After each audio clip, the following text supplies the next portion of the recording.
Political issue नहीं है, ये जान से रिलेटेड हमारा एक इशू है। इसमें ना एडमिनिस्ट्रेशन की हार है ना कुछ है। वो पता नहीं कौन सा ईगो बनाए कि दिवाली फीकी रही, फीकी ब्लैक रही। फीकी क्या, बिल्कुल हम अंधेरे में रहे दिवाली पे। 3 महीने से हम बीजेपी से बात कर रहे हैं, कमेटी हमें सिर्फ आश्वासन दे रही है, तो आश्वासन से तो कुछ होगा नहीं। बीजेपी केंद्र में है, बीजेपी यहाँ है, बीजेपी के नियुक्त एलजी है।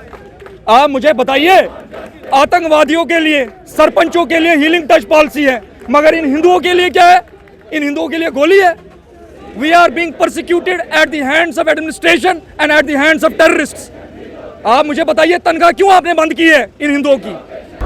नमस्कार, आप न्यूज़ डिजिटल टीवी देख रहे हैं और मैं नरेश चौधरी आपका हार्दिक स्वागत करता हूं। मैं इस समय जम्मू प्रेस क्लब के बिल्कुल बाहर हूं। यहां पर पीएम पैकेजेस के जो एम्प्लॉयज़ हैं, जो कश्मीर में इस समय नौकरी कर रहे हैं, अगर मैं रहे हैं की बात कर रहा हूं तो अगर शायद मुझे लग रहा है इस समय वो लगातार पिछले कई दिनों से प्रदर्शन पे बैठे हैं। अब इस चीज़ की भी पूरी जानकारी नहीं कि शायद इनको जो वो सैलरी भी है सब एम्प्लॉयज़ को मिल रही है कि नहीं मिल रही है। हमारे साथ यहाँ पर कुछ एम्प्लॉयज़ हैं। सर, आपकी काफ़ी उम्मीदें थी, लगातार प्रदर्शन कर रहे थे, अब भाजपा के ऑफिस तक भी आपका जाना हुआ, वहाँ पर आपने प्रदर्शन भी किया, कुछ उम्मीदें थी, क्या वो कामयाब होने वाली हैं कि नहीं होने वाली है? देखिए, बिल्कुल कामयाब होने वाली है। इस गूंगी बहरी सरकार जो यूटी एडमिनिस्ट्रेशन है, इसको हमारी जो लेजिटिमेट डिमांड है रिलोकेशन और अटैचमेंट की, वो उनको सुनना पड़ेगा।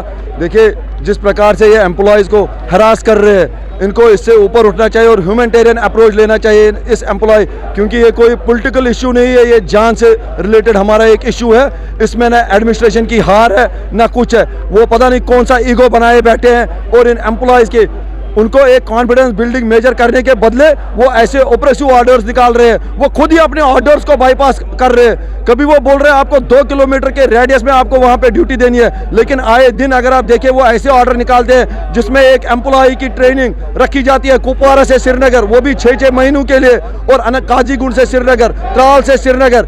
अरे ये आप खुद ही अपने ऑर्डर को बाईपास कर रहे हो। इसलिए इनको ऑपरेसिव ऑर्डर के बदले कुछ ऐसे ऑर्डर्स निकलने चाहिए जिससे एम्प्लॉय की कॉन्फिडेंस बिल्डिंग मेजर, जिसकी कॉन्फिडेंस बूस्ट हो जाए और इनको एक सहारा मिले, इनको एक यकीन दहानी मिले कि एडमिनिस्ट्रेशन हमारे साथ है। ऐसे सिक्योरिटी के कड़े इंतजाम करने चाहिए जिससे इनको लगे कि हमारी जान वहाँ पे सुरक्षित है। और हम धन्यवाद करना चाहेंगे यहाँ पे रविंदर रैना जी का, जो भारतीय जनता पार्टी के अध्यक्ष है। उन्होंने एक कमेटी का गठन किया डॉक्टर निर्मल सिंह जी की अध्यक्षता में, और हमें उस कमेटी पे पूरा विश्वास है, भरोसा है कि हमें वो न्याय दिला के रहेगी, क्योंकि वो कुछ दिन पहले, 2 दिन पहले वो एलजी साहब से भी मिले और उन्होंने हमारी बात जो थी बिल्कुल एलजी साहब के सामने रखी है। और अगर यहाँ से हमारी मांग बिल्कुल नहीं होती है तो ये एम्प्लॉयज दिल्ली का रुख करेंगे और आने वाले दिनों में देखेंगे कि एम्प्लॉयज और ज़्यादा इस स्ट्रगल को और ज़्यादा फोर्सफुली आगे लेकर तक जाएंगे। सर, कब तक लगातार प्रदर्शन पे बैठे हुए हैं? आपका कहना है कि रविंदर रैना जी के साथ जो है वो आप आश्वासन दे रहे हैं, मुलाकात हुई है एलजी साहब को, तो क्या कुछ समय दिया है कि अब तक होगी या 15 दिन में हो जाएगी, 10 दिन, कोई ना कोई आश्वासन आपको दिया गया है कि नहीं अभी ऐसा ही है सब? देखिए, अगर आश्वासन दिया होता है, एलजी साहब ने पहले आश्वासन दिया था कि हम आपके साथ मीटिंग्स करेंगे, 10 दिन के बाद आपसे हम मिलेंगे, लेकिन बदकिस्मती की बात यह है कि उन्होंने अपने ऑफिस के दरवाजे, चलो एलजी साहब तो वो काफ़ी बिजी रहते हैं, लेकिन जो उन्होंने एक नोडल अफसर नियुक्त किया था अक्षय लावरू जी, बदकिस्मती की बात यह है कि ये छोटे मोटे जो इश्यूज इस पीएम पैकेज के साथ जुड़े हैं वो उन्होंने अपनी लेवल पे सॉर्ट आउट किए होते, आज एम्प्लॉयज़ की ये दशा नहीं होती, आज वो रोडों पे नहीं होते, आज वो पिछले 200 दिनों से वो सड़कों पे प्रदर्शन नहीं कर रहे होते। अगर उन्होंने इस चीज़ को, मैं फिर से बताना चाहूँगा, नोडल अफसर ने अगर इस चीज़ को गंभीरता से लिया होता तो एलजी साहब तो फिर एक डिसीजन लेना था कि इन एम्प्लॉयज़ के साथ क्या किया जाए। और हमारी मांग भी वही है कि हमें बचाया जाए।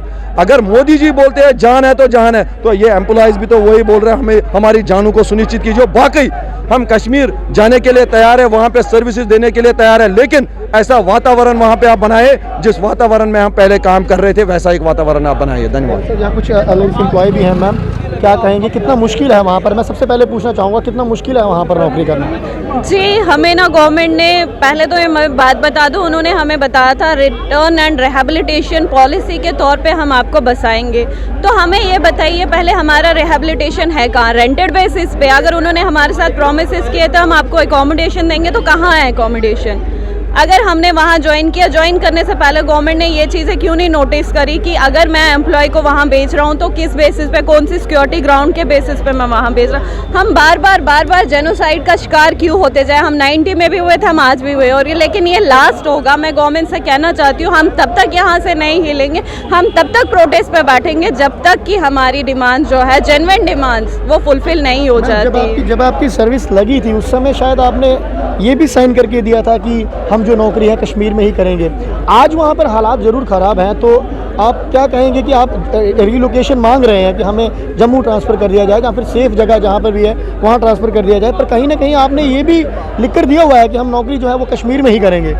सर, हमने लिख के तो दिया है, लेकिन उस लिखने से पहले कुछ पॉइंट्स मैं यहाँ पे कहना चाहूँगी कि गवर्नमेंट ने जो हमारे साथ प्रोमिसेस किए थे कि आपको एक सिक्योर एनवायरनमेंट दिया जाएगा, तो वो एनवायरनमेंट हमें दीजिए ना। हम तो आज भी अपनी सर्विसेज देने के लिए तैयार हैं। हम कब कह रहे हैं कि हम कश्मीर वापस नहीं जाएंगे? हम जाएंगे, बट प्रॉपर रिहेबिलिटेशन के साथ जाएंगे, तब तक नहीं जाएंगे। और हमारा रिहेबिलिटेशन तब होगा जब हमारी पूरी कम्युनिटी वहाँ श्रीनगर तक जाएगी, तब तक तो नहीं जाएंगे। सिक्योरिटी अपनी जान से बढ़कर कुछ नहीं। अगर मेरी जान है तभी मैं यहाँ गवर्नमेंट से गुहार लगा रही हूँ। अगर जान ही नहीं होगी तो किससे मांगूंगी? यही माइग्रेंट्स मैं सबसे पहले पूछना चाहता हूँ, पीएम पैकेज उसमें कितने एम्प्लॉयज हैं जो इस समय सर्विस दे रहे हैं कश्मीर में? सर, ऑलमोस्ट आप क्राउड तो देख रहे हो, सारा जो है एम्प्लॉय वो यहीं पे है। कुछ एम्प्लॉयज अगर वहाँ जा रहे तो उनके कुछ पर्सनल इश्यूज है, कुछ पर्सनल प्रॉब्लम्स है, हो सकता है वो गए हो वहाँ पे, बट ऐसे तो सारा हमारा एम्प्लॉय यहीं पे है। आप देख सकते हो क्राउड ऐसे ही नहीं आया है, एम्प्लॉय यही। सैलरी मिल रही है सबको? सर, सैलरीज तो 4-5 महीनों से बंद है, बिल्कुल टोटली। अगर मैं अपनी फैमिली की सिंगल ब्रेड अर्नर हूँ तो मैं किससे पैसे मांगूँ? गवर्नमेंट ये चीज़ क्यों नहीं देखती है कि मैं किससे कितनी बार क्रेडिट मांगूँ? एज ए फीमेल एम्प्लॉय या एज ए फीमेल मैं किससे बार कोई मुझे बार उधार देगा? अगर मैं किसी शॉप पे भी जाती हूँ बार बार, क्या वो मुझे 1 बार 2 बार 3 बार उधार देने के लिए, पड़ोसी या कोई नेबर होने की वजह से वो मुझे 1 बार उधार देगा, 2 बार, लेकिन जब मैं उसे रिपीट में बदले में कुछ पैसा दूंगी नहीं तो वो भी तो उधार देना बंद करेगा। त्योहार गए, त्योहार पे आपको सैलरी दी गई कि नहीं दी गई? टोटली नहीं दी गई सर। अगर गवर्नमेंट हमारे बैंक बैलेंस, हमारा अकाउंट, सैलरी अकाउंट चेक करे तो उन्हें खुद मालूम होगा। उनके पास सारे रिकॉर्ड्स हमारे अवेलेबल है, वो जाके देख सकते हैं कि किसको सैलरी प्रोवाइड की है उन्होंने और किसको नहीं। हमारे सारे फेस्टिवल्स ब्लैक गए हुए हैं और ये सारे हमारे प्रशासन की गलती है कि अगर हम अपना फेस्टिवल अपने तरीके से नहीं बनाया, हमने हंस के नहीं रोके अपना फेस्टिवल बनाया, तो वो ये चीज़ क्यों नहीं देखते? हमारे घर में जो बच्चे हैं हमारे, उन्होंने पटाखों के लिए हमसे कुछ फरमाइशें की थी, हम वो पटाखे, हम वो मिठाई तक उन तक नहीं पहुंच पाए। तो ये तो प्रशासन की गलती है कि उन्होंने हमारी ज़रूरतों को नज़रअंदाज किया है। आपका कहना है कि दिवाली फीकी रही? फीकी ब्लैक रही, फीकी क्या, बिल्कुल हम अंधेरे में रहे दिवाली पे। बहुत बहुत शुक्रिया बात करने के लिए। यहाँ पर कुछ नाराज़ एम्प्लॉयज़ जो कि इस समय एडमिनिस्ट्रेशन से नाराज़गी इनका कहना है कि हमारी दिवाली जो है फीकी नहीं, पूरी ब्लैक रही। और कहीं ना कहीं इनका ये कहना है कि अगर लगातार पिछले लंबे समय से हम सर्विस जो है वो कश्मीर में दे रहे थे, सिक्योर थे तो सर्विस दे रहे थे, आज हमें वहाँ पर खतरा है, हम सिक्योर नहीं है, हम तब तक कश्मीर वापस नहीं जाएंगे जब तक हमारे बारे में पूरा सोचा ना जाए, जहाँ हमें फिर सिक्योरिटी ना दी जाए। बने रहे फिलहाल आप हमारे साथ नई खबर के लिए, देखते रहें न्यूज़ डिजिटल टीवी। जय हिंद, जय भारत, जय जम्मू।